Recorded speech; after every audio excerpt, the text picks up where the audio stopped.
सोलापूर अकलूजच्या सराटीच्याजवळ तुकोबांच्या पालखीचं पहिलं निरास्नान। यावेळी निरास्नान पाहण्यासाठी भाविकांची गर्दी। तुकाराम महाराजांच्या पादुका या निरास्नानासाठी आणल्या गेल्या।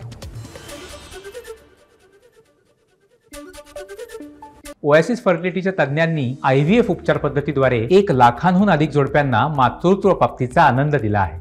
मोफत अपॉइंटमेंट बुक करण्यासाठी आजच संपर्क साधा। सोलापूरच्या धर्मपुरीमध्ये संत ज्ञानेश्वर माऊलींच्या पालखीचं स्वागत। यावेळी JCBच्या सहाय्यानं ज्ञानेश्वर महाराज पालखी रथावरती फुलांची उधळण। पालकमंत्री चंद्रकांत पाटील आणि माढ्याचे खासदार धैर्यशील मोहिते पाटील सहभागी। आषाढी वारीमध्ये पंढरपूरमध्ये आल्यानंतर संत तुकाराम महाराजांच्या पादुकांचा मुक्काम बदलला। प्रदक्षिणा मार्गावरती संभाजी चौकामधील नव्या कोऱ्या इमारतीमध्ये मुक्कामाची तयारी। आषाढी वारीच्या सोहळ्यासाठी पंढरपूरमधील बाजारपेठा सज्ज। विठ्ठलाच्या हजारो आकर्षक मूर्ती बाजारपेठेमध्ये विक्रीसाठी दाखल। अर्थसंकल्पामध्ये घोषणा केल्यानंतर वारकरी महामंडळाला मंत्रिमंडळाच्या बैठकीमध्ये मान्यता।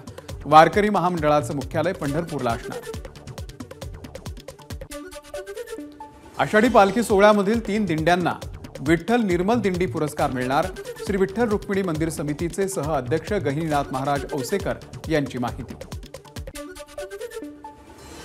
मनोज जरांगे 15 जुलैला संत ज्ञानेश्वर आणि संत तुकाराम महाराज पालखीचं दर्शन घेणार। वाखरी येथील माऊली पालखी रिंगण सोहळ्यामध्ये होणार सहभागी। रायगड जिल्ह्याला पुढील 4 दिवस ऑरेंज अलर्ट जारी। 2 दिवसांच्या विश्रांतीनंतर कोकणामध्ये पुन्हा एकदा पावसाचं जोरदार आगमन। भंडाऱ्यामध्ये दुसऱ्या दिवशीही दमदार पावसाची हजेरी। पावसामुळे शेतीच्या कामांना वेग येणार असल्यानं बळीराजा समाधानी।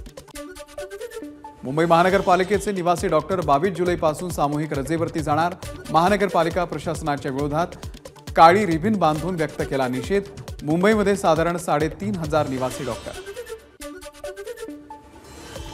लातूरच्या औसा तहसील कार्यालयावरती शेतकरी आणि निराधारांचा मशाल मोर्चा।